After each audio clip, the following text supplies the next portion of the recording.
So I see more people are joining in right now and some familiar faces from earlier session today. Totally fine. I see we have new people in the room. I do recognize when you have your cameras on. So we know, hey, I can see you. You're paying attention regardless of where you are. We have John here helping us today from Mexico. And hi, everyone. Caesar. Give it up for Juan. There you go. And I see Weddy here from Alberta. So he's our student ambassador today, along with John to help us out. Our strategy coach, Nina, is a strategy coach on duty today. Give it away. And we have people we're going to meet for the first time at Invest Ed.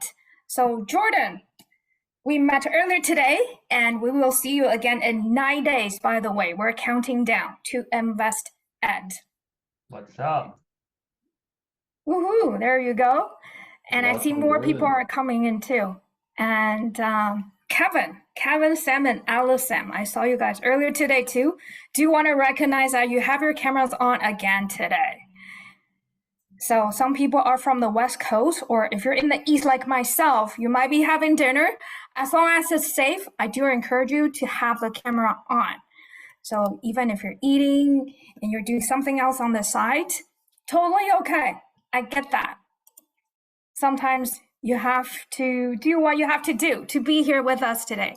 So there's Gustavo today, who is going to go through the Deal Finder's Blueprint with us today. So it'll be a fun session. Gustavo is ready here with us and some existing students. All right, Gustavo, how are you today? Bro, I'm excited. Can't wait to get this going, and I can't wait to meet you all in person. I see a lot of new faces, which I'm really happy about. And not to say that I'm not happy about the old faces, but I'm happy about all of you guys, and I can't wait to see you in person again. It's so much better. Thank you, Gustavo. To get us started, some housekeeping items. So as long as you're focused, I can see that on screen. I do highly encourage you to have a pen and paper ready. So I have a TYT pen here. Regardless, have your pen and paper ready. I know for some of you, it might be the same thing you've heard from the past. However, as investors, if it's presented in a different way that resonates with you, or if there's any nuggets from today's session, I do encourage you to share and also put it down. So whenever you're listening or seeing what's on screen, that's only half of the learning. Is really when you participate. Easiest thing to do, turn on your camera, participate, and focus. So I get that. A lot of you are here to acquire knowledge. If you're here with us earlier today or on the weekend, we do cover different topics. And these are going to be the topics in our seminars at Invest Ed. So the acquisition of knowledge will bring you satisfaction. If that's your purpose here today, it's when you take action. A lot of the times we mention that we're investors. So as an investor, you're here to simulate what's really happening in the real estate investing world. So the most important thing is to have fun, because you probably won't remember everything you learned since the second grade. However, you remember a good teacher or your classmate who's gonna help you build a fun memory. We always remember how people make us feel. So it's a safe environment, like I mentioned. If you do have questions, you want to unmute yourself and participate, go ahead and do that. That's how we're all having fun here tonight. Or if you're in the West Coast, late afternoon. First thing first, as investors, we always learn to protect ourselves, and our lawyers will love us more when we go through disclaimers.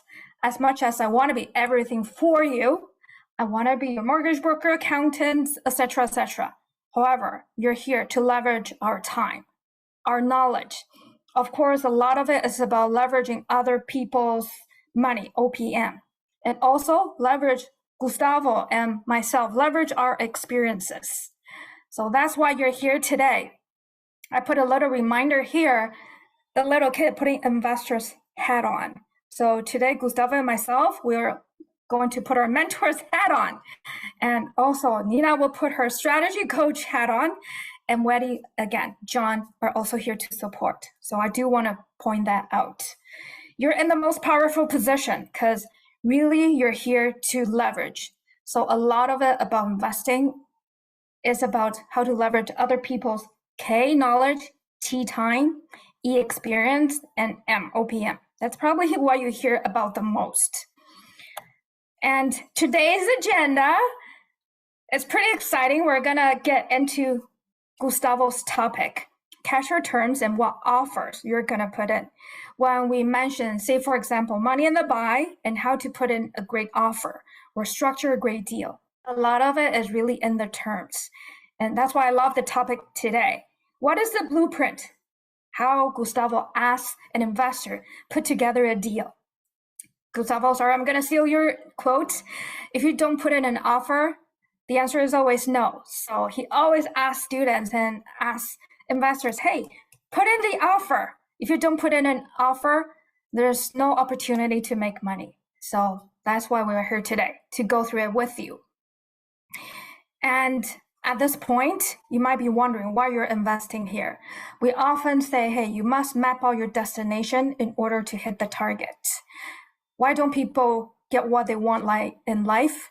I'm just going to quote Oprah, one of my favorite inspiration on the planet. Most people don't get where they want to be because they don't set out the map and they don't know where they want to be. One of the best way to get you started. So basically, if you just follow the step by step, we're going to lay out here. If you don't know where you are or where you want to be yet, that's why we're here, and reach out to a strategy coach to discuss, hey, how your journey is going to look like. We're very strategic as investors. So we say investors, I don't use that term lightly because you're not speculators. You're not buying and buy and pray and wait for the market to appreciate. So we're going to go through the discussion, and really a lot of it is about investor mindset. What does it mean to you? So one of the things we look at every year is of the 5 values that trust your talent. And think about this for yourself, and perhaps it's going to be different every year. So earlier today, we mentioned that some people focus on health because we also say you're your biggest asset. If you don't take care of your biggest asset, sustainability, impact, and everything else is not even going to be on the table.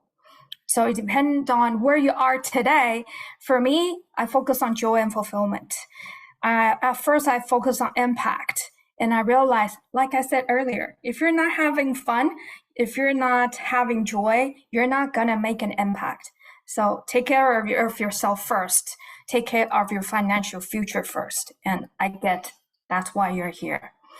And I mentioned that, hey, if you're not clear what your path is going to be, you might want to reach out to a strategy coach. Nina is right here with us today. And I see a lot of new faces here. By a show of hands, you don't have a strategy coach yet. Okay, everybody has a strategy coach. By a show of hands, you have a strategy coach and you have scheduled a call. All right, at least on my first screen before I flip the page, there are 3 people raising their hand. So action takers, first step, reach out. Because if you schedule it, it's real. If you're just talking about it or even just think about it, it's possible and it's still a dream. So you're here with us today. That actually concludes our 3-session series of our webinars. So if you're here with us on Saturday and Gustavo and myself, how to create the winning formula to be the top 1% of investor.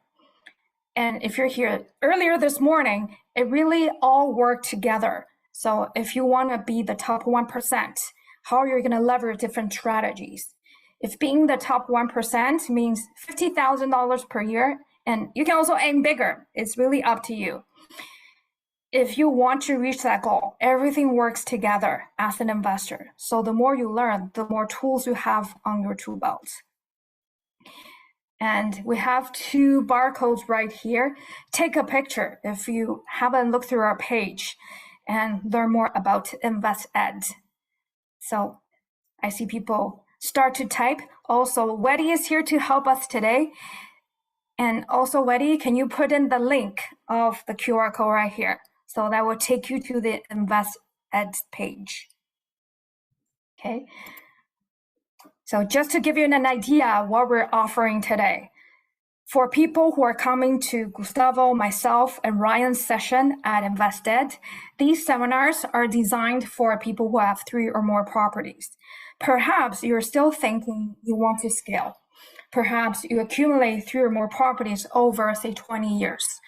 And you might not want to continue to work for another 20 years. We want to show you a more efficient way, a path that's going to help you reach your financial goal or financial independence goal in 2 to 5 years. Okay, so this is what these webinars are designed for. So for example, on Friday, there are 2 sessions going on, the gift and the curse of income approach. So this morning, we did go through the reason we're saying it's a gift and a curse. And again, a lot of it is business decision. How you want to structure your deal, how the financing terms might look like. Whether or not you want to take on a mortgage with 40 years amortization, we briefly talked about it earlier. And if you're thinking, hey, I don't want the leverage too much, I want the cash flow. Really, it's about how you design your business. And if you're here as partners, perhaps Kevin and Alice as partners, or Tim Ying with your wife, you can divide and conquer and join 2 sessions at the same time. So just to give you an idea what's out there and how you're going to spend the 3 days with us. So take a picture or scan the QR code again to go through the InvestEd page, so you'll have a better idea what's offered. So it's totally okay. I see people picking up your phone and take a picture of the page. Totally do that, and you can take pictures throughout the session as well. Just to give you an idea where we're going to go through today, I'll pass the mic to Gustavo. I think you have control of the slides because I saw you earlier. If not, let me know. Happy to help and roll the slides. Thank you, Brooke. Let me just try. No, I don't think it's working for me. So I'll just signal when to move ahead. So I'll be very quick, guys, because I just want to make sure I deliver the message that I want for today, and that's, well, there's 2 messages really. One is what we're gonna be talking about during InvestEd at the seminars, and particularly the seminars that I'm gonna teach. And the other one is rather a call to action for you guys to start looking at your own business plan and start taking matters into your own hands, right? So action, and I'm talking massive action, not just the one time, right? So for those ones that know me already, you know how I can operate, or how I do operate in what I intend to do when I'm making offers, which is the same thing I'm going to share with you guys. The idea is making an offer to me or getting a deal on the contract is not different than asking for water, right? And there is not, like, when I'm asking for something, a small favor or a big favor, it's the same thing as making an offer to me, and that kind of makes it very, very easy for me to process. Let's just say that way, right? But then we're gonna have two different sessions on what's that, a week and a half from now, 10 days, 8 days, 9 days, 8, was that? I saw that, I didn't see the number. 8, 9. Okay, perfect. So we're gonna have those 2 topics on top of everything else that Brooke was just mentioning, right? With her other seminars and Ryan's seminars, which I think, guys, there's tons of value here. And if you see, on Saturday we talk about being that formal, having that mindset of getting or wanting to be in the 1%. And this morning or earlier today, we talk about having a plan to get to the 50K, to get you into the 1%. And right now, the way I see it, we're just gonna talk, okay, what's the first step, right? What are we gonna do starting tonight to make sure that we start accomplishing those goals, right? So really what I want to do, and if you want to go to the next slide, Brooke, is go to what I'm calling the deal makers blueprint. These 9 little topics They look very simple, but they expand in terms or in concept, if you will. But I'm gonna ask you each to take a picture of this or write it down, start and please, by all means, like Bruce say, ask the question if I'm going too fast or if you have any question. Obviously, a lot of this we're gonna go in more deep or more content heavy during the seminar. But here is, I want to give you a little bit of a summary of what we're going to talk about. Okay, guys? So let's go to the next, and we're going to start with the goal. So our goal, there you go, goal, and you're going to click on the next one, sorry. Then this is what it starts. And if you or if you had the conversation with the strategy coach already, you probably heard them talking about S&P. You probably heard him or her talking about your why and your goals. Guys, it all starts there. From the very, very, very beginning, what's your why? If your why is not making you cry, that's not strong enough. You heard that before. So have a goal in mind will help you to decide what strategy you're going to go for. And having that strategy, which is the first step on the S&P rule, is being able to define where you are today and what tools are you going to use to get to the goal. Does that make sense?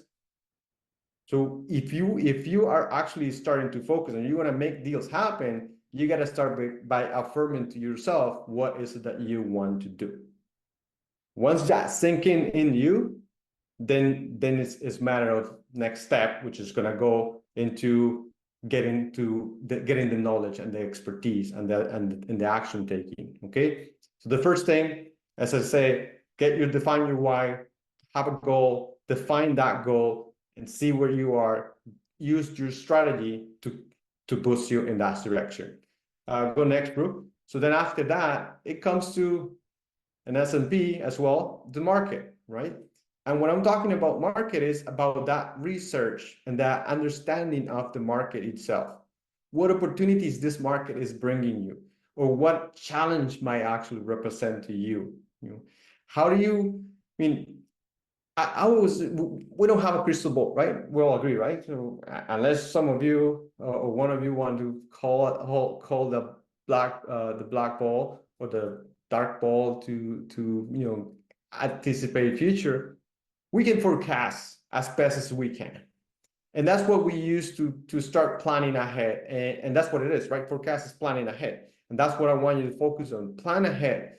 You understand your market. You understand what you're looking for. You understand what's surrounding, what challenges you're going to face, and what opportunities, again, you can leverage from to make it happen for yourself. The reason why you invested in that particular market, it doesn't have to be your market right next where you live or your next door. It could be across the country. It could be across the globe. Doesn't matter. You have a goal. You have a strategy. You're well defined. You have the training now to be able to apply that strategy and that knowledge to any market. Now, once you got that market knowledge, you start becoming a little bit more of a expertise. Do you agree? Yes? So if you have a little bit of knowledge in whatever subject it is, you start becoming a subject matter expert. And that's where it's going to boost your energy and your confidence in what you're trying to do now. And then we're going to go to the quick analysis part, or the quick deal analysis. And this is just being able to identify the key components of what you're looking for.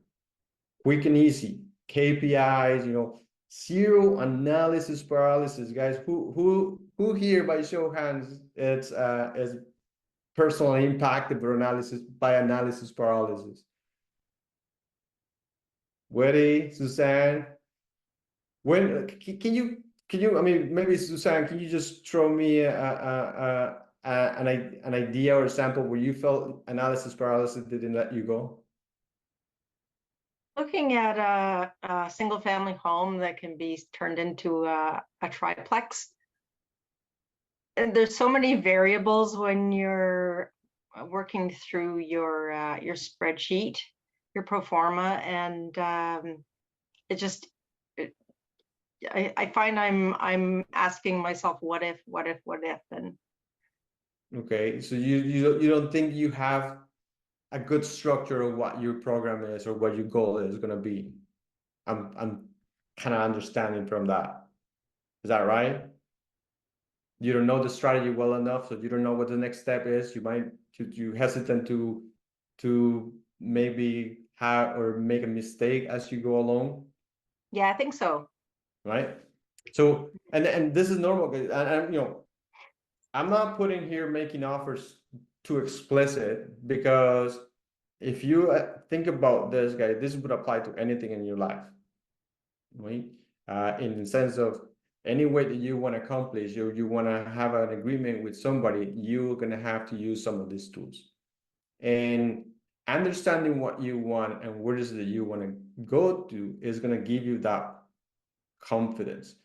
Now, there's a lot of tools that you can use to help you out alone, because we all start from zero. And what I'm talking about is analysis paralysis, is that fear that don't let us go beyond, because we don't know, is the fear of the unknown, right? So we don't know what's going to happen if we do this. We don't know if it's going to happen if we don't do this. But we tend to settle with I don't know what's going to happen if I don't do it, but I know it'll be safer. I'm not moving away from my comfort zone. And that's one of the reasons why we never make offers. You follow me? So it comes to understanding, going back to the S&P. So you have your strategy, you know the market, you're actually analyzing a property. Does that fit your criteria? Is that property ideal for what type of property and the type of the market you are in, and your goal, your why is going to bring you closer to it, or is it not? Once you define that part and you understand that it is the property that you're looking for, there is no reason for you not to take action, right? And to make that movement, make that movement ahead. And then if you're still hesitant at that point, this is where I go with my 4th step: support from a power team member.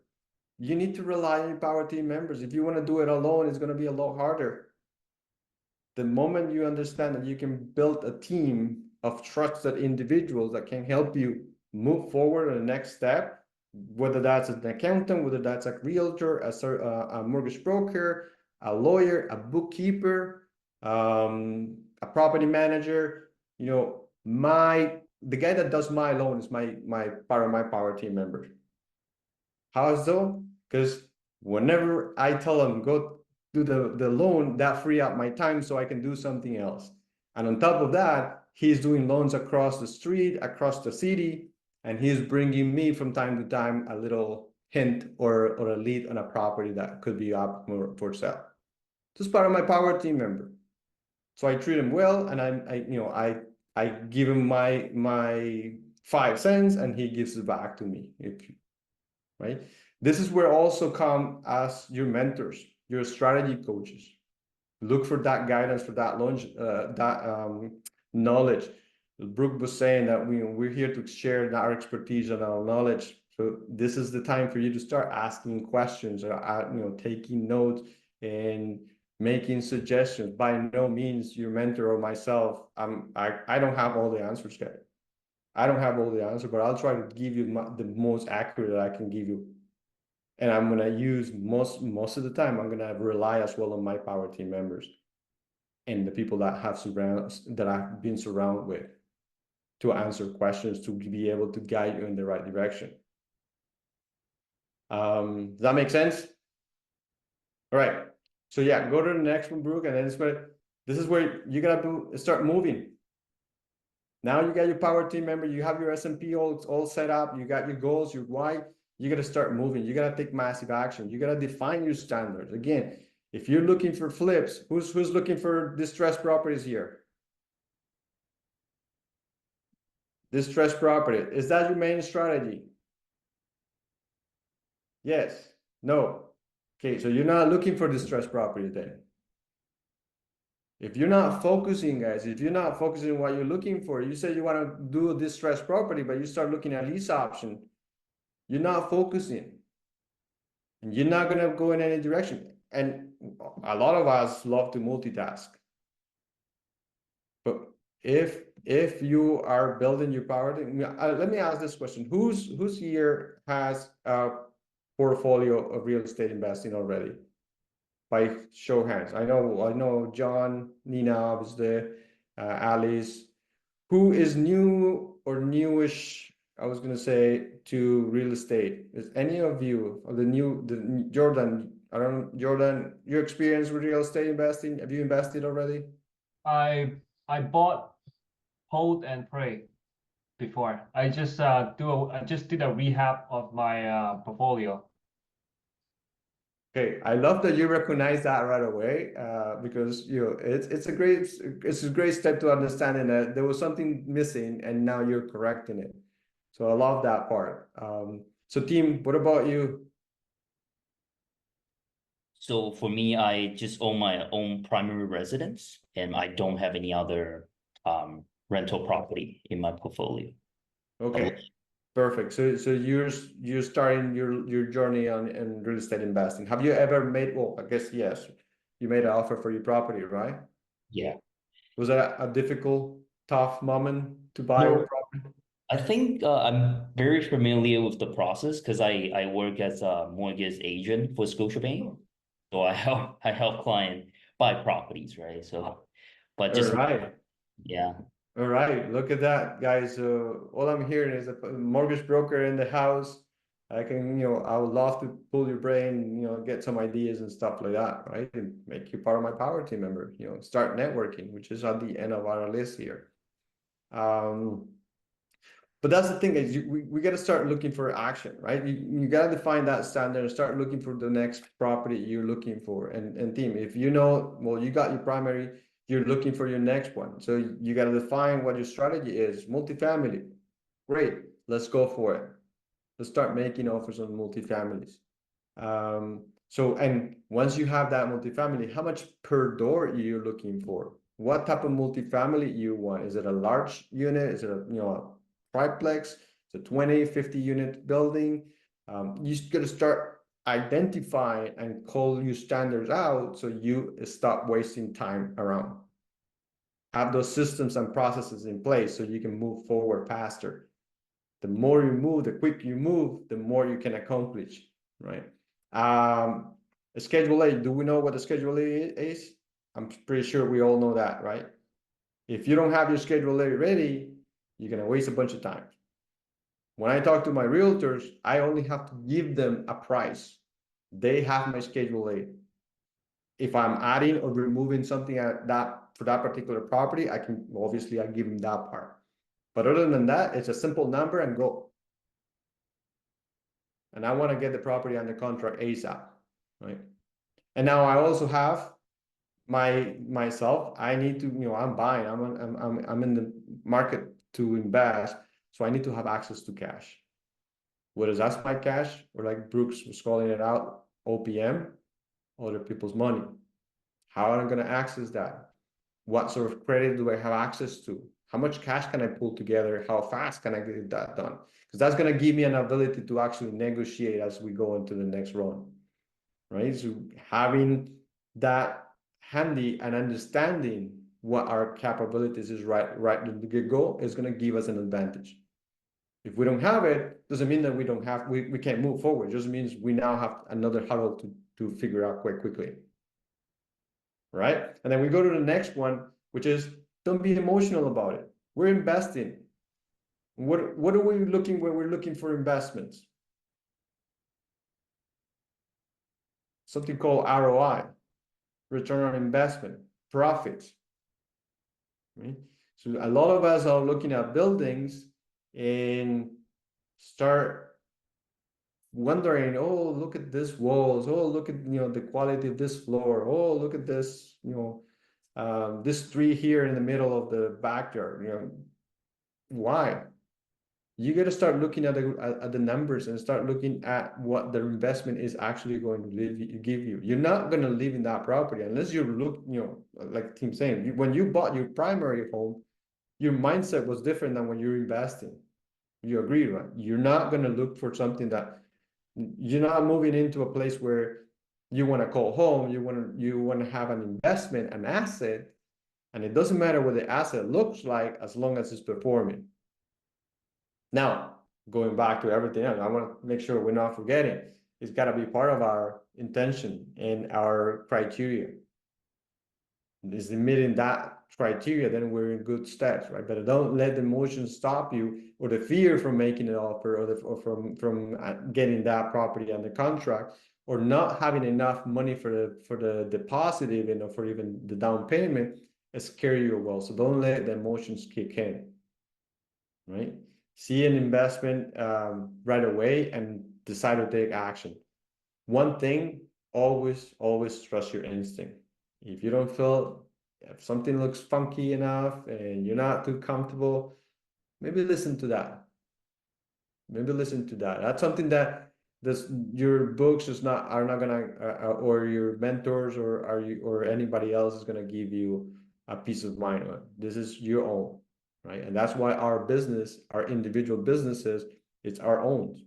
You don't want your partners to be running your business, or you don't want your mentors to be running your business, but then your mentor's business.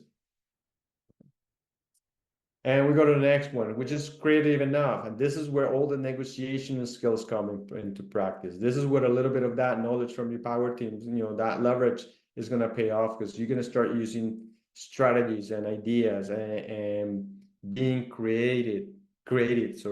So good deals are found for sure, but great deals are created.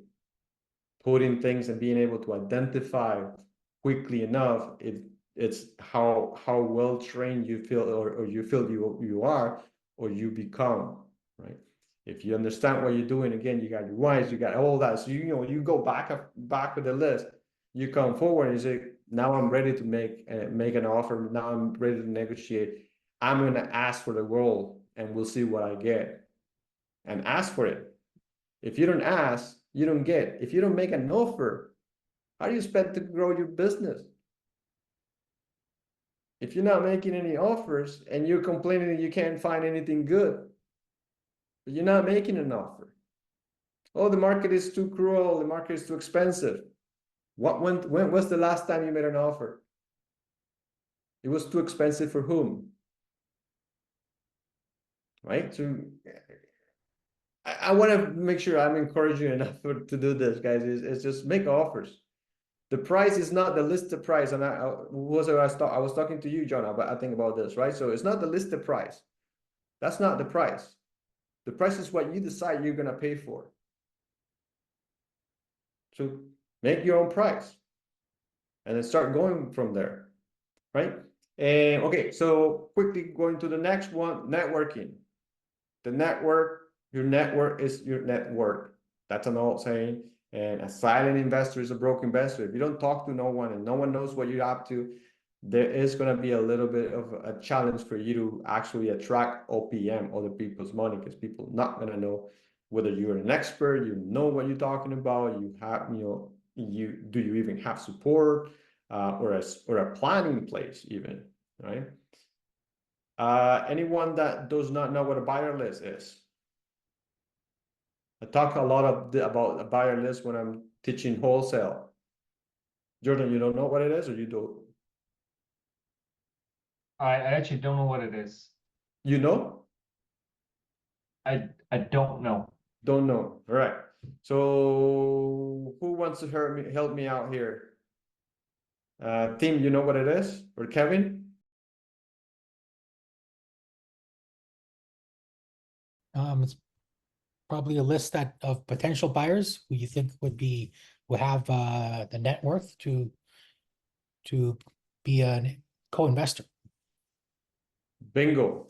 Very, very close to that. Yes, it's a list of potential buyers, partners, money investors that can actually come along, whether you are passing the entire deal to them or you actually get him as a partner. So it's that list where you can count the people you can count on joining you or taking a deal from you, if that's the case, right? So the better that list is, then the better you understand who your buyers are and who your potential partners are and what they're looking for, the faster and the easier it's going to be to assign those properties or to get those partnerships right away. So you get it from day one, you get it on the contract, and then if you know that you buy your partner has, a $500,000 pocket, then you are comfortable enough to negotiate with that $500. If you don't know that, then you start hesitant a little bit about, oh, what could I do? How could I get this done?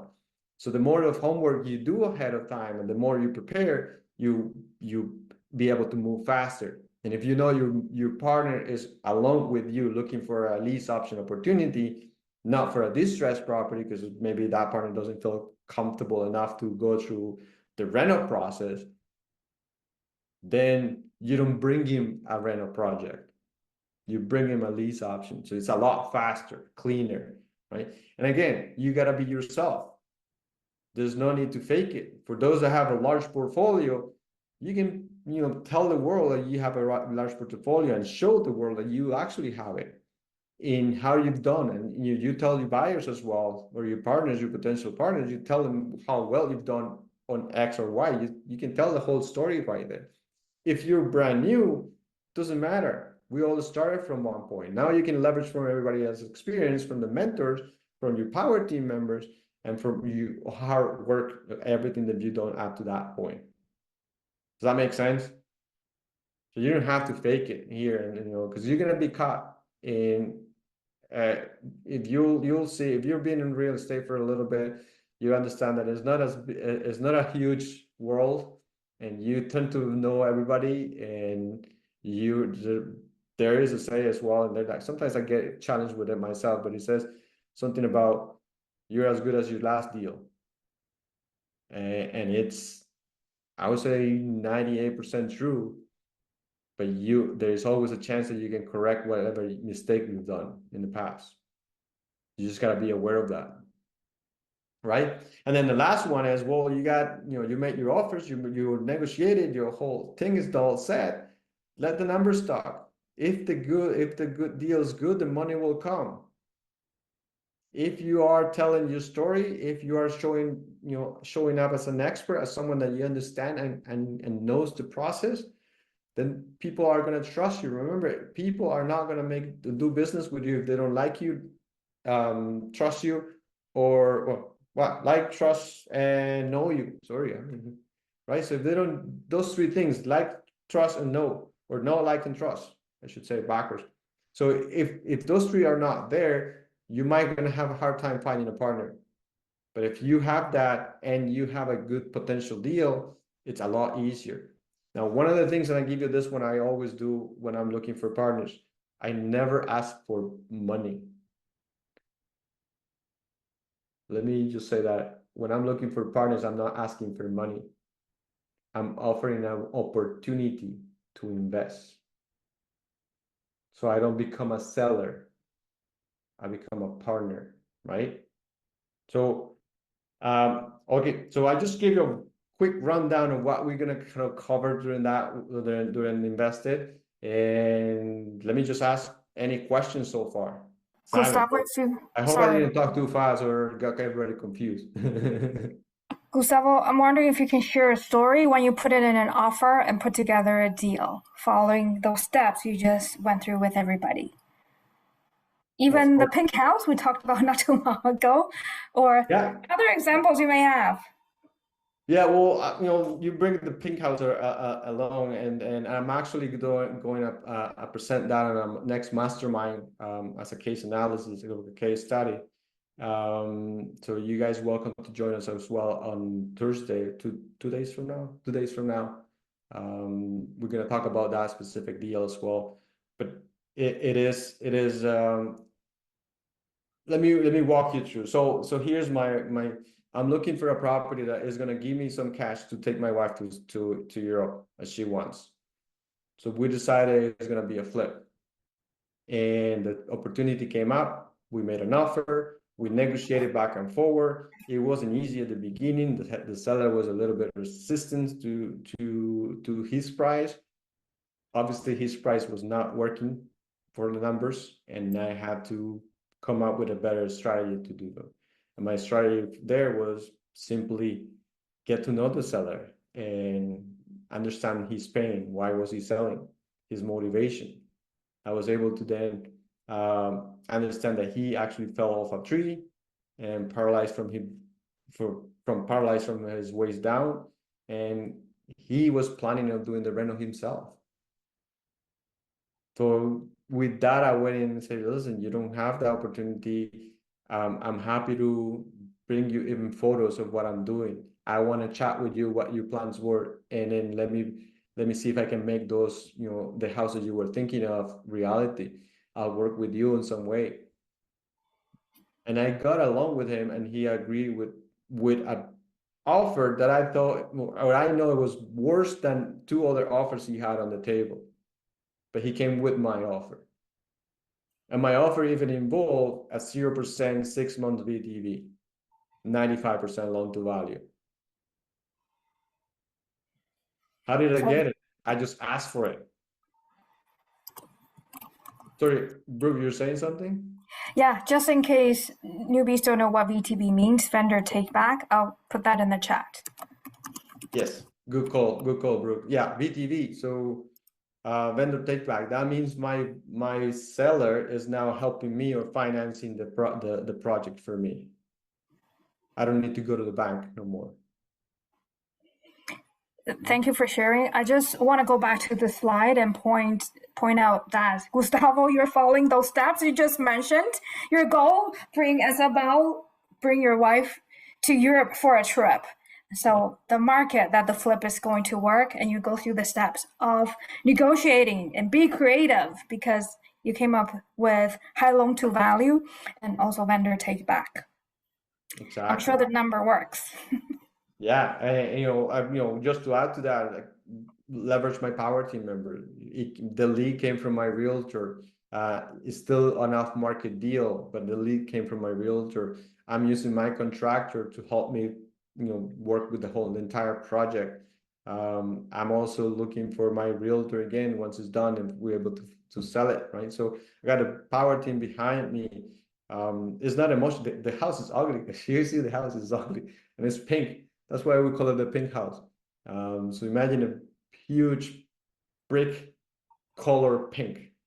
So that's the house is not nice, and it's in a very good distress stage, but it's got good bones. So distressed property and distressed owner? Distressed owner, distressed property. Opportunity came up and I was able to actually get the property at a very, very good price in my belief, right? Where the numbers are actually easy. And because I already have my money partner, all I had to say is, we got the property, here are the numbers, let's go. Right? So in my offer to him, I could just go, I gave you, I actually, it's 95% loan to value. I gave him $15,000 cash. And that came from my money partner. And money to renovate. And the money to renovate now. Okay. Which is coming to me in small deposits. Thank you for sharing. Small and large. Okay. And if you do want to learn more, reach out to Gustavo and run the numbers, perhaps. And now that takes us to roundtable. So if you want to share and mute yourself, I do encourage you to participate, like we mentioned earlier. So to start the conversation, what is the goal and how do you plan to achieve it? Like Gustavo's goal, go to Europe. You plan to have a quick flip to finance the trip. Anybody want to share? What is your goal and how do you plan to share? So can I volunteer Tim Yang since you're first on my screen? Yeah, I mean, sure. And then I think my immediate goal is to, within a year, I want to achieve 2 rent to own and also at least 1 fix and flip. And then I'm still trying to distinguish between distressed property and fix and flip. I think it's like interchangeable. Yeah, I think just to want to get closer to be financial independence and also use distressed property to raise the first capital. And I have the same goal with Gustavo to, do a second Euro trip my wife, right? And then yeah, she's been nagging about it. So yeah, I think that's the goal. You're gonna help me with the pink house? Sorry? You're gonna help me with the pink house? That's it. Yeah, we can talk about it. Awesome. So I just want to address one thing since you asked, what's the difference between distressed property and fix and flip? So at Trusted Talent, we always say 3x3, 3 exit strategies. So distressed property, you can either keep it, fix it, flip it, or you can just fix it and keep it. So when you mention the flip, it's basically your exit. Anything else, Gustavo, you'd like to add or comment?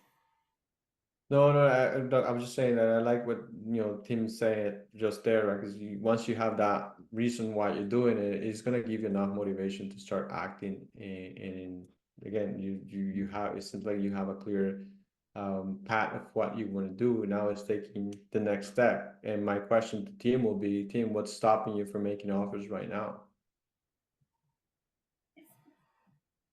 Yeah, I mean nothing stopping me. So why are you not doing it? I'm thinking you're not doing it from your response. Yeah, no, I mean, because right now I'm still doing all the courses.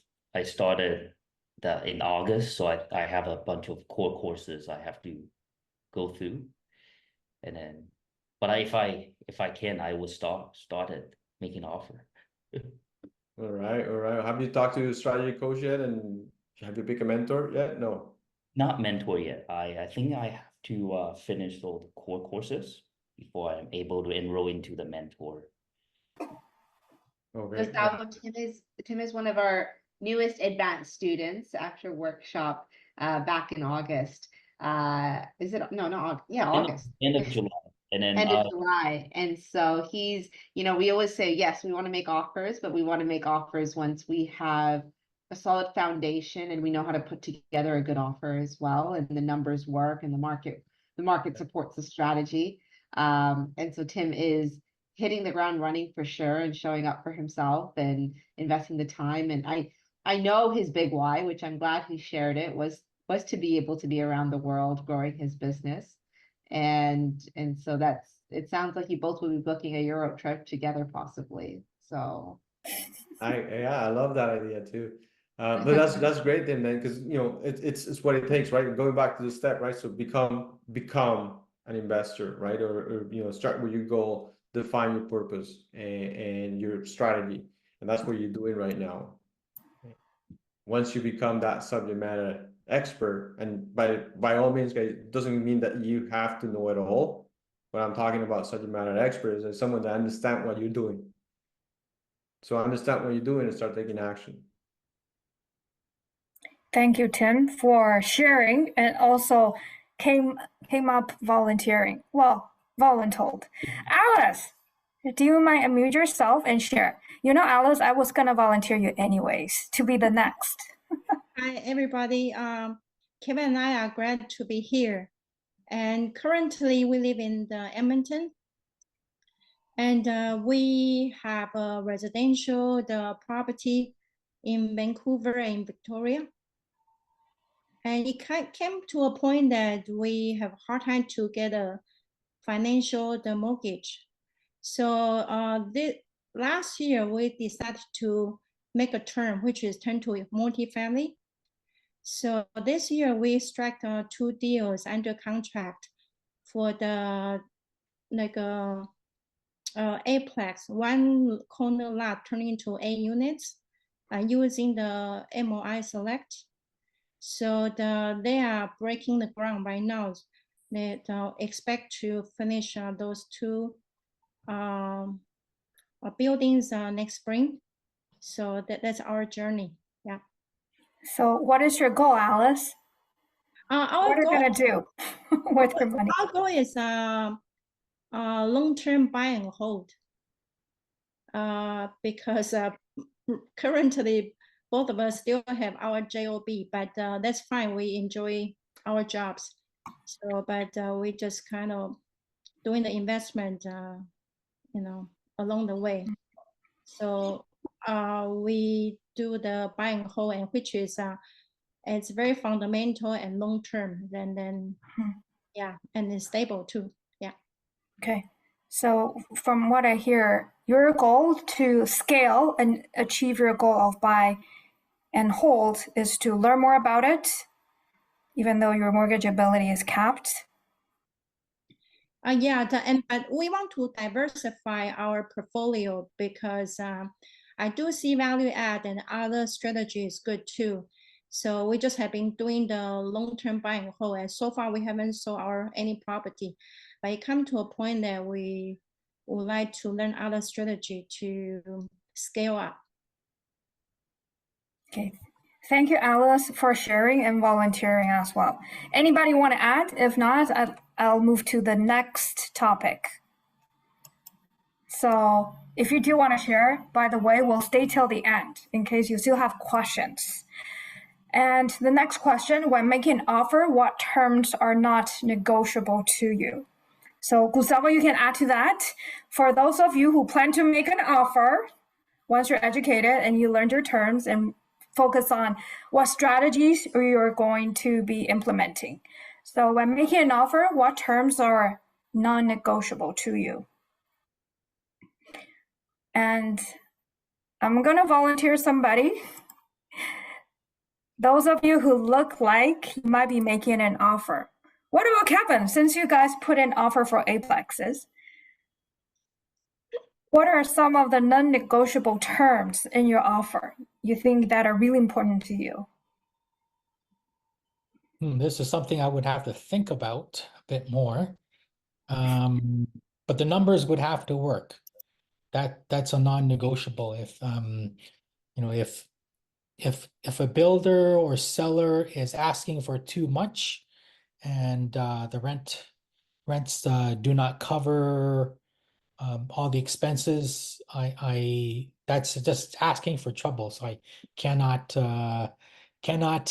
give them what they want. Yeah. So what was in your offer when you put in an offer for the Aplex? Or you've been investors, what are the terms you always put in there? Just give us one example. Alice, what do you usually put in your offer? When we negotiate with the first builder, they want us to do the construction loan. And we told the builder that we will not do construction loan because since we just started our first multifamily, they want us to do the construction loan. I say we will do the completion loan. So that's the term because there's a lot of work for the construction loan. So that's the first term that we. So they flipped it around, asking you if you want the construction loan. So Gustavo, as investors, take control. What do we usually put in there that are non-negotiables? So I wanted to kind of go a little bit for what Kevin was saying about, you know, the numbers have to work. Kevin, how would you express that to the seller in your offer? Well, looking at the loan to cost, loan to value, I want the MLI select to work. Looking for as close to 95% as possible. I know it's not always possible, but it can be. Edmonton may be the place where it can work, and if you can't get that, then forget Vancouver, right? or even Calgary, right? Yeah, so loan to cost just So has you included those clauses or those conditions. You included those conditions in your offer. You told no, those Mr. would Seller, unless I get 95% loan to value, I'm not taking this property. No, I would say that's a given. But clauses would be more specific, you know. Okay. Like one thing here in Edmonton is that affordability within MLI Select.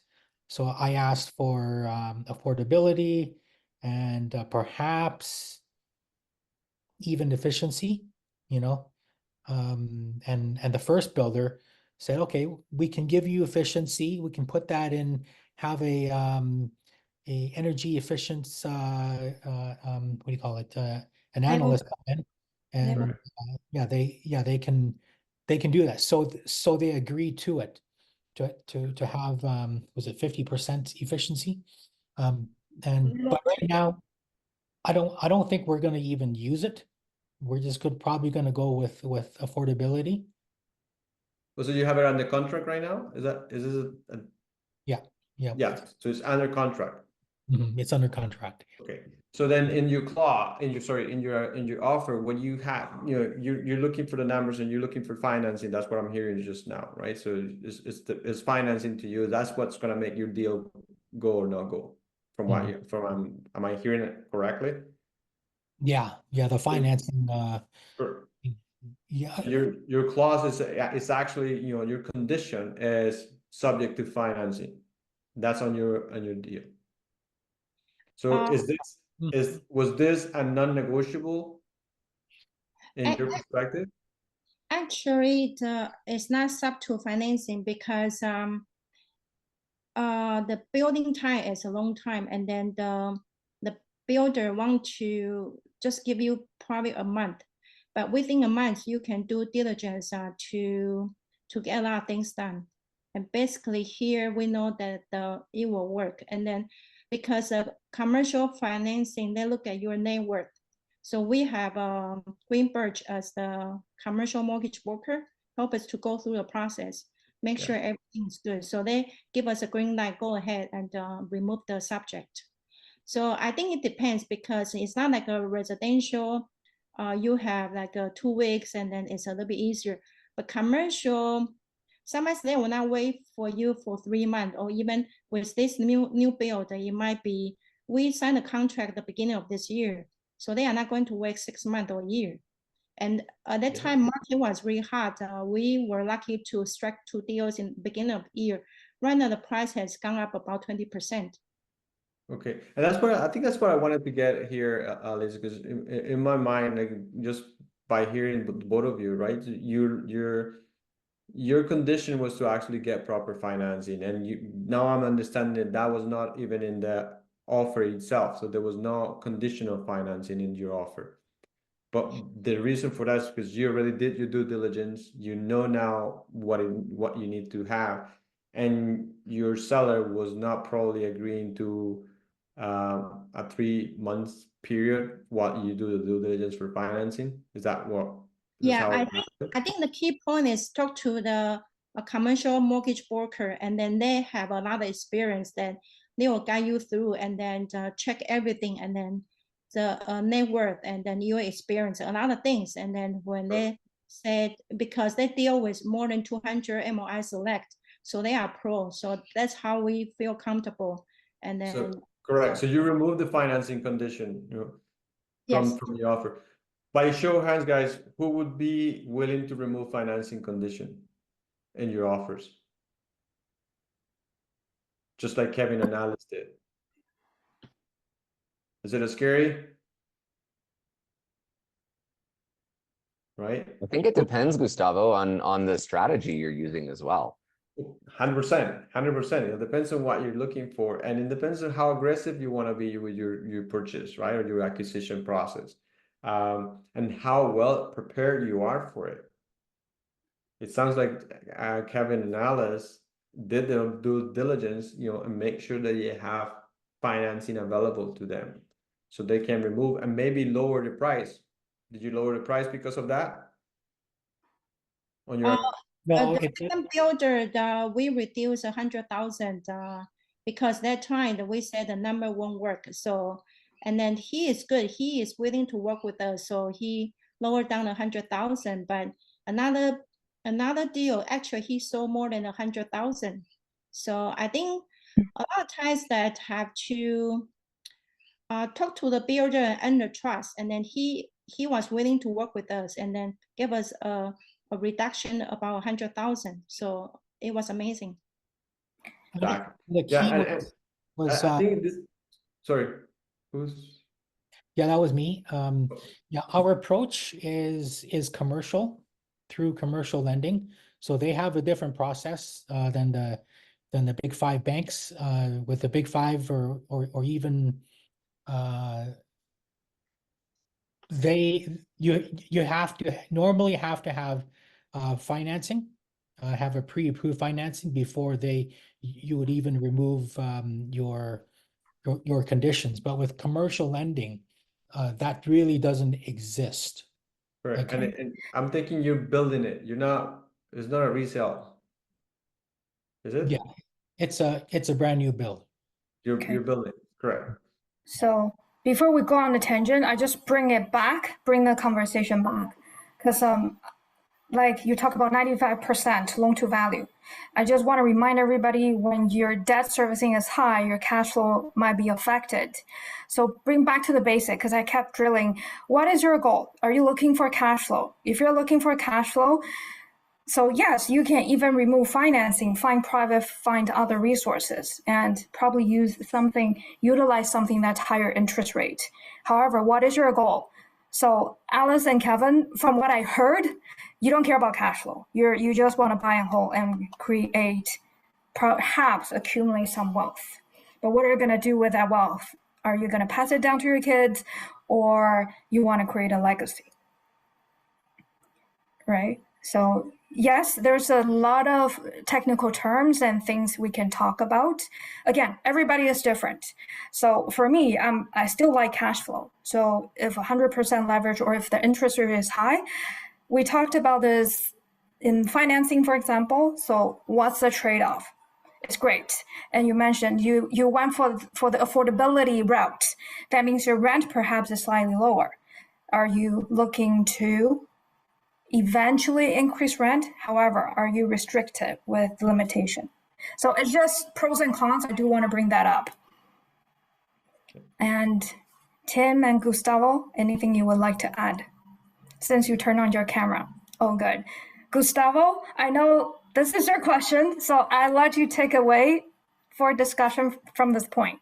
Yeah, what I wanted to hear, it's going back to the original question, is what is it that is not negotiable when you're trying to make an offer? And from what I heard from Kevin, it's that the numbers work. I'm trying to find out, because to all of us, we want to look for deals that actually works in numbers wise, but we might decide, well, there's a flexibility in what the numbers look like. To some, you might be looking for $100 per door cash flow. Some others might actually be looking for 200. So the number might vary from investor to investor. You agree? But what is it that you're not willing to negotiate with yourself or to sacrifice in order to get that property? So meaning, if you want a $200 per unit property, and you actually come across $100 per unit property, would you sacrifice that, or would you not sacrifice that? Would you add a clause that says, I want better financing to increase my opportunity to get 200, or you will lower your price to make that happen as well for you? And that's what I'm trying to get to. What is it that you're not negotiating with yourself, or with the seller rather? So John, unmute yourself. I know you put in some comments in the chat, so I do want to hear what is, for example, one of the non-negotiables. I think a lot of the times we phrase it differently. So far, I heard financing. So John, anything to add? Yeah, I mean, for me, regardless of the strategy that I'm looking at, the ones I've largely been focused on so far are lease options or rent to own. Some fix and flips. I've been investing in some development projects as well, also paper assets.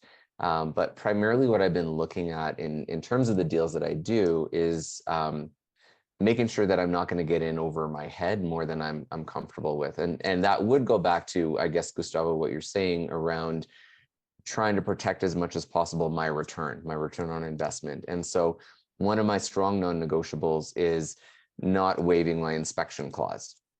And, for me, a big reason for that is because I don't want to just rush in and buy a property because it looks great, especially if it's a lease option, for example. I don't want to rush in and buy it if it just looks good, but then realize, oh, wait a second, actually, there was some issues behind this wall, or there was some potential leaks that were going to happen, or the wiring needs to be changed, or it's knob and tube or whatever. That is going to significantly escalate my costs. And it might not be right away, but it may be over the shorter term of me holding that property. And so that is significantly going to impact my cash flow if I'm going to have to do cash calls or just pay out of pocket, etc. So for me, that is definitely non-negotiable unless I'm planning to tear it down, which is not currently one of my strategies yet in terms of significantly distressed properties. But that would be the only occasion. Even in a fix and flip, we still do inspections, even though we know we're going to go in and change things. And it's because we want to get a sense of scope and scale to say, okay, well, is going back to the point earlier of, I want to make sure the numbers work. I think that's what you said, Kevin. And so we want to make sure that even with a fix and flip, we have a really good understanding of what is the scope of work that needs to be done, because an inspector has already gone in and identified at least some of the major components that we would need to tackle. And then we also bring in our contractors to say, well, if you want to update this or you want to update that, here's how much it's going to cost. So we at least have a generally good understanding of what we're walking into the deal with. So we're a lot more informed and we can then be strategic about it. So that to me is my non-negotiable. So John, let me just throw this question back at you. Like I hear you with non-negotiating the inspection, and actually that's a great strategy for lease options. And as a matter of fact, one of my rules is for my tenant buyer. For those that don't know what lease option is, we might not have time to kind of go through it right now, but you do want to check that strategy as an option for your investment strategies. Because it does give you a lot of insight. But going back to what I was saying, I want my tenant buyer to go through the inspection themselves, so they know, because they're going to end up with the property, right? We're buying it for them. So it's not that I want to do it myself. I want my tenant buyer to go through it.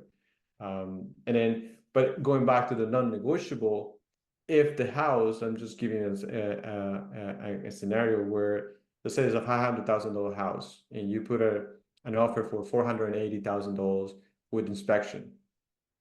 Would you be willing to put $400,000 no inspection offer?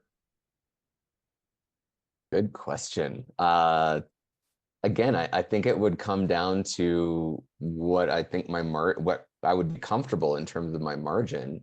It would partly depend on the age of the house, the property, the general visible condition, I would say. But if I could get $100,000 in the buy and I've taken a contractor through, for example, to take a look at it with me before I even put in my offer potentially, and they've given me a good understanding to say, like, yeah, there's good bones here, there's nothing obvious in terms of any issues, then I think, yes, I would be more comfortable doing that. But again, I wouldn't just trust myself, because in fact, I don't even look at most of the properties I haven't looked at any properties, to be honest with you. I haven't seen any of my properties in person. I rely on my power team members. And so in that case, I just want to make sure I do have one of my contractors that I trust go in and do that assessment first before I would remove that condition. That's just my personal comfort. Yeah.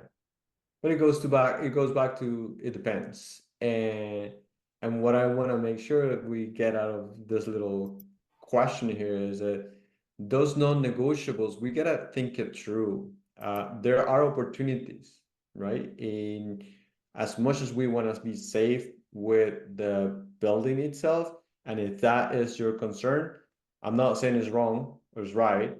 I'm saying if that's your concern, the condition of the building, you gotta add that clause in there, yay or yay.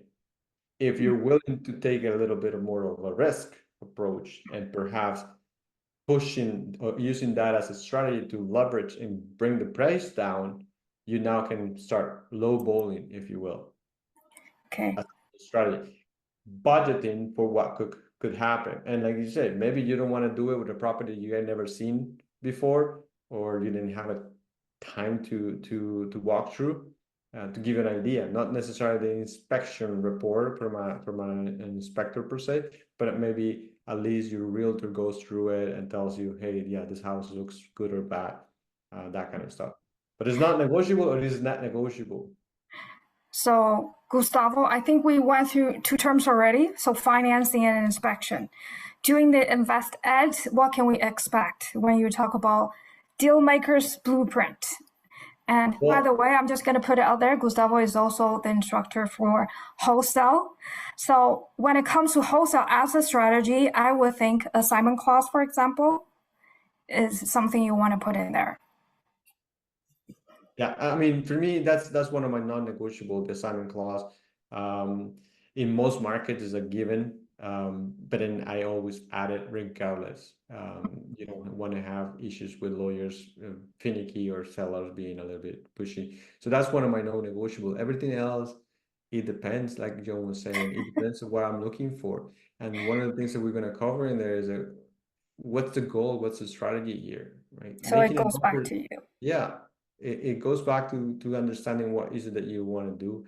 And if you are a risk taker or risk are adverse, then that might indicate a strategy you feel comfortable with or the price you're going to get into. Now, doesn't make it right or wrong. Don't get me wrong with that, right? So being a little bit more conservative is a lot safer, and will support and will ask you to be conservative in your approach, to budget yourself and to make sure you have a way. But the more prepared you are, the better. In sense of the more you know about the property, the more you know about your condition, the easier it is for you to negotiate and perhaps give up on some of your potential concerns in order to leverage price. So regardless of what kind of strategy or what strategies you want to focus on, it really goes back to you. And even though we mentioned at least 2 strategies, multi-unit and also lease option, distressed properties as well. Regardless, follow the blueprint Gustavo just went through with all of us. So our point here is that, hey, there's a system that everybody follows. So I trust your talent. It doesn't matter where you start. I'm going to quote Oprah, one of my favorite person again. So it doesn't matter where you start. It really matters where you are going to end. So our aim is for you to reach your financial goals in at least 2 to 5 years. So if you're not making a difference in other people's lives, you shouldn't be in the business. I think that also resonates with what Gustavo said earlier when he's approaching his money partner or investors. Really, it's about making a difference in their lives and providing that opportunity they might not otherwise see. So in terms of the session, Gustavo, what are you going to cover in your seminar? Are they going to be provided with a contract? Are you going to talk about, again, non-negotiable terms?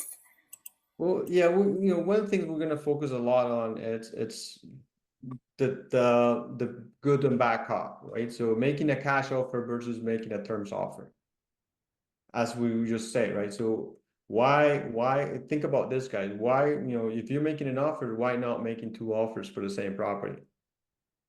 Why not competing with yourself?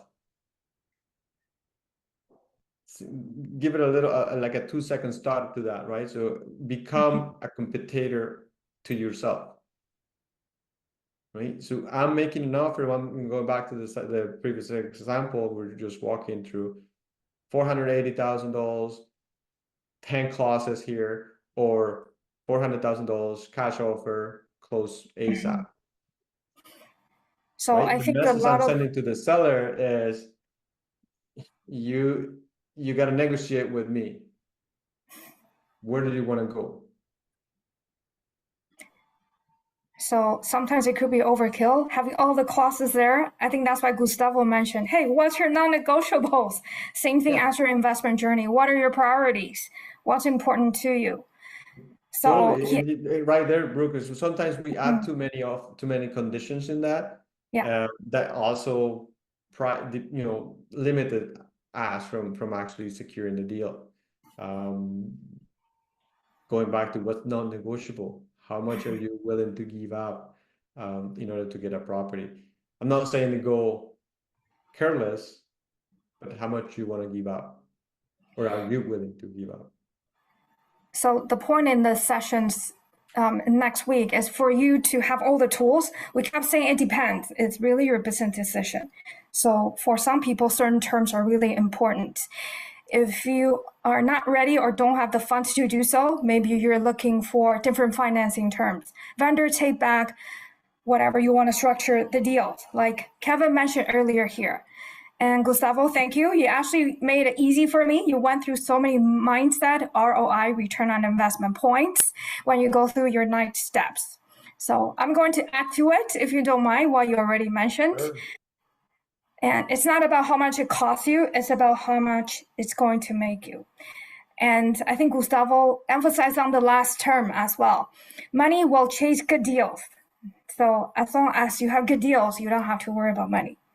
Money will chase amazing deals.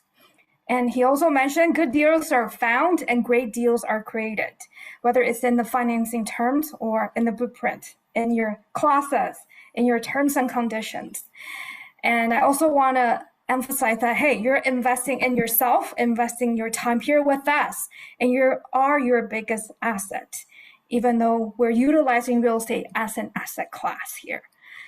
Anything else, Gustavo, that you like to add as a mindset point here? Well, we can talk for hours, Brooke, in that sense, mindset wise. But the biggest thing I would say is it's define your why and start acting for it. Don't hesitate, right? And go through your business plan and your processes and your systems to make sure that you have a standard to go with, right? Your own standards. Going back to, how much are you willing to give up, or how many, what is non-negotiable to you? That's part of your criteria. That's part of your standards. And in my case, I'm not buying a property. It's not making me $100 per door.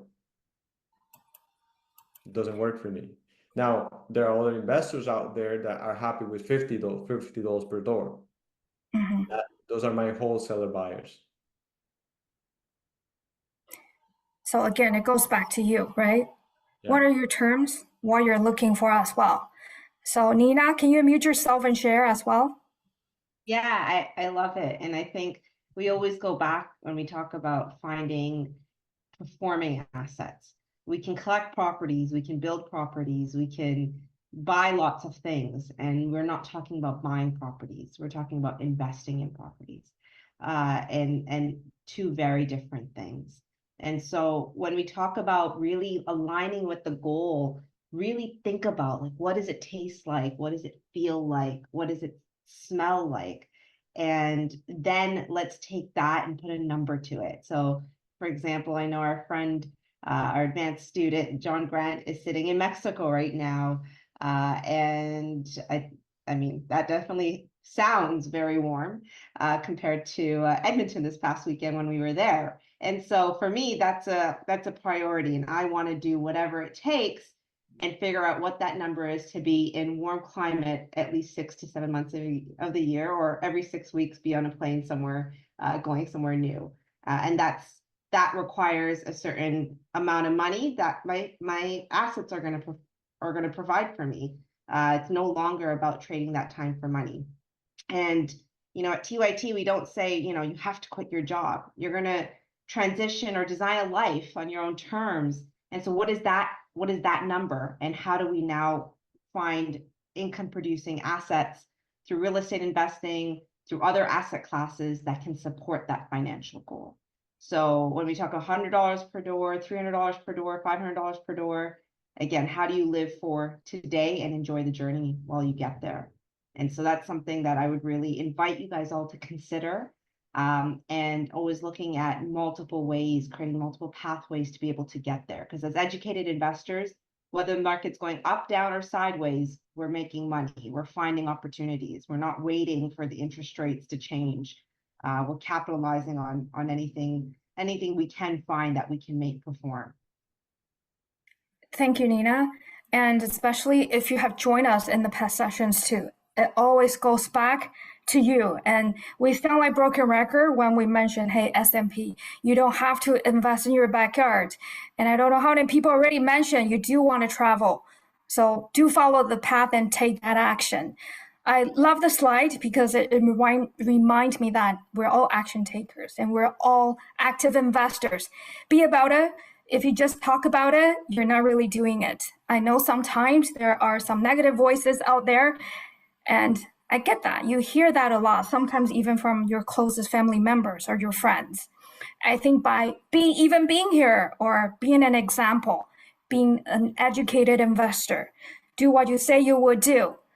And in order to do that, you take action, you're in a community with like-minded people. So it depends on what freedom means to you. So if you're collecting properties and you're not able to sleep at night, is that really freedom in your definition? So this is a way of looking at it, true freedom. You have the FU money to spend time with whoever, whenever, wherever, and you want to travel whenever, depending on the climate, depending on your time. And we talk about, hey, we can close deals wherever we are. Even when it's not the right time zone, it's doable.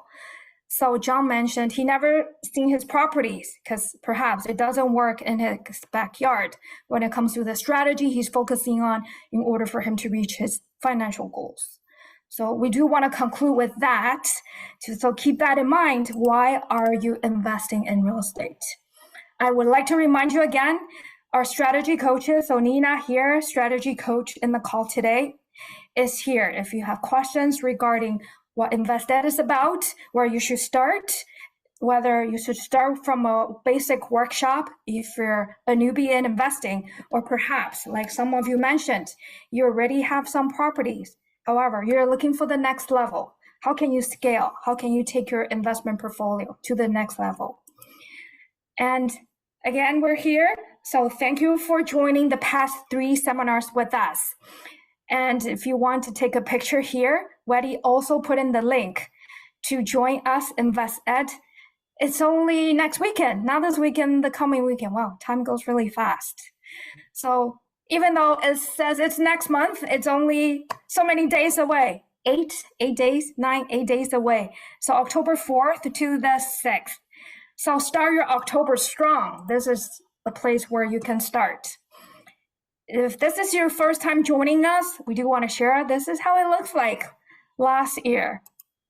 But I don't think you said.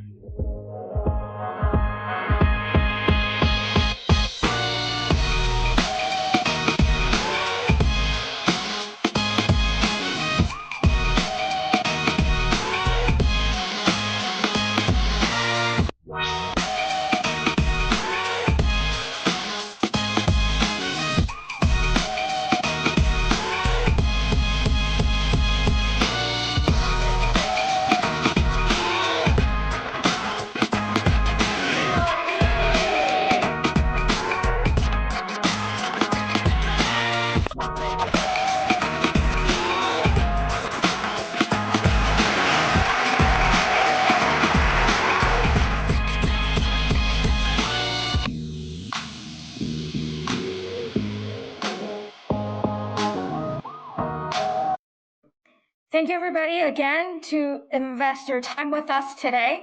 And I do want to see you in the video next year when we put together the clip for the upcoming InvestEd. And as I mentioned, we're here until we answer all your questions about InvestEd, about your journey, or if you just want to share with us, what are your whys? What's your story? So unmute yourself if you would like to share. And I will also use this opportunity to read the comments in chat in case you have any questions. So Gustavo, as our trainer, anything you would like to add or conclude the webinar today? Okay, unmute yourself. There. Yeah, there we go. Sorry about that. Anything I wanted to add? Do we have another 2 hours? Yeah. I'll stay here with you. No, I can't just stress it enough how important it is to start making offers if you're going to scale your business. It's not time to sit and wait for things to happen. It's time to action and strategize, work with your partners, with your power team members to have a strategy in place to actually work through that offer. Make the offer. It's better to have that no than not knowing ever that what should have happened, right? So that's what I would say. So take action, go make offers, and set a goal for yourself. You know, how many offers are you gonna make every week? How many offers are you gonna make every month? Thank you, Gustavo. Tim, would you like to share? This Tim or the Yeah. better looking one? Oh my God, both are good looking.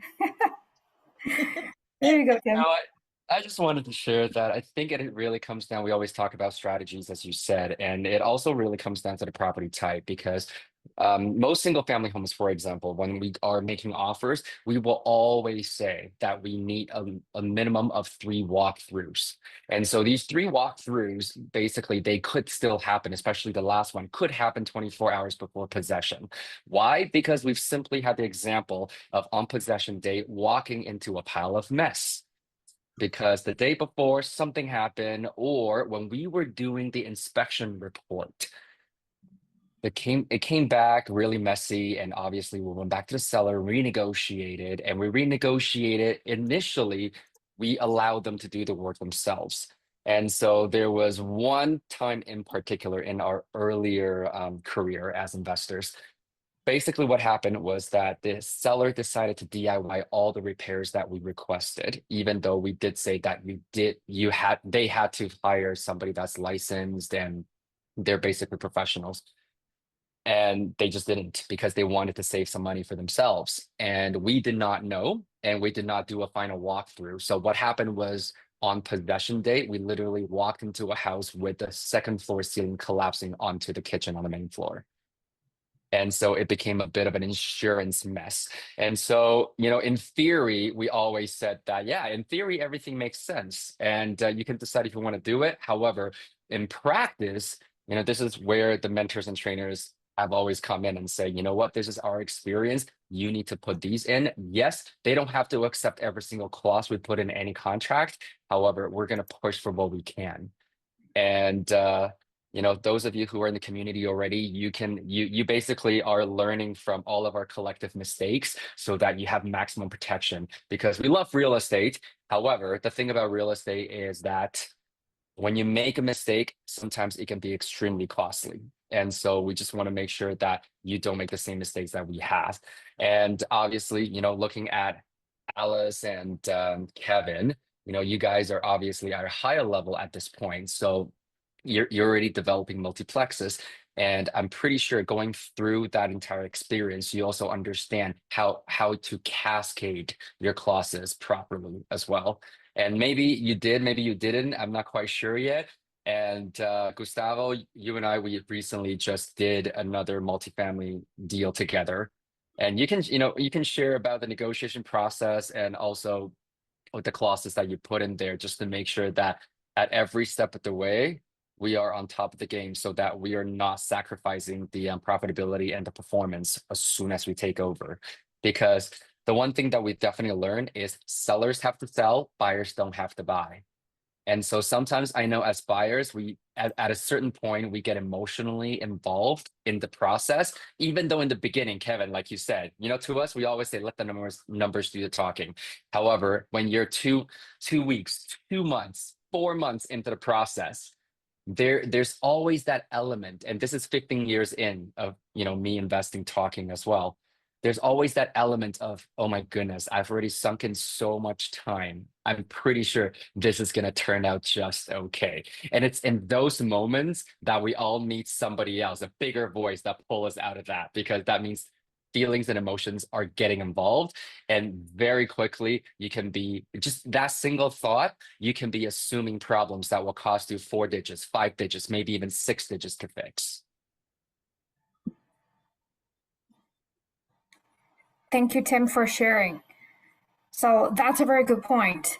And not too long ago, speaking of inspection, I had a seller, I asked for inspection. So sometimes the seller would offer an inspection report so the process could go a little bit faster and smoother. I actually one time received an inspection report in handwritten form. I can share that with you. However, it's really about satisfying the terms. So earlier when we were going through the discussion, you talk about I need to get 95% loan to value. I want to have vendor take back. It all under the umbrella of financing terms. So really figure out what's non-negotiable and what resources you have and what's acceptable to you as well. So when it comes to terms, when you're looking at what are the terms, basically it's always the same few terms that you put in the agreement. So be reasonable, because when you're not removing conditions or you put in overkill terms and conditions, I think that might affect your process or prolong the closing process as well.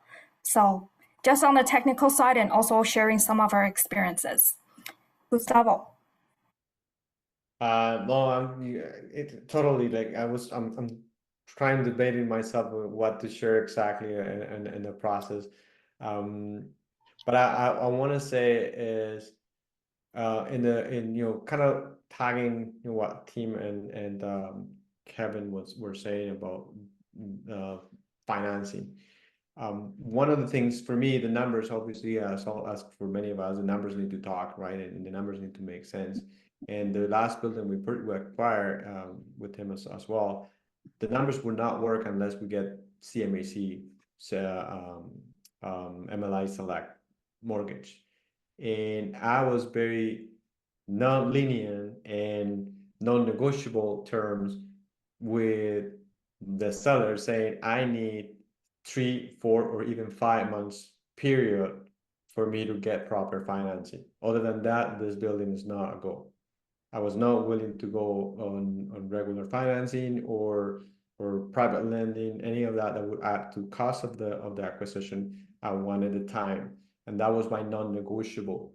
It was a back and forward, but I did get to manage, or did get to get those. And in fact, I think it was probably one of the longest closing periods I had, because I got the deal in August 2023 and closed in June 2024. All that period was actually, I could walk out until I think it was May 20th or something like that. Just because my clauses were in there protecting me to get the loan I needed for the deal. Thank you for sharing, Gustavo. We're actually right on time. I do respect your time, so if you do have to log off, I understand. At the same time, any questions, concerns, burning questions?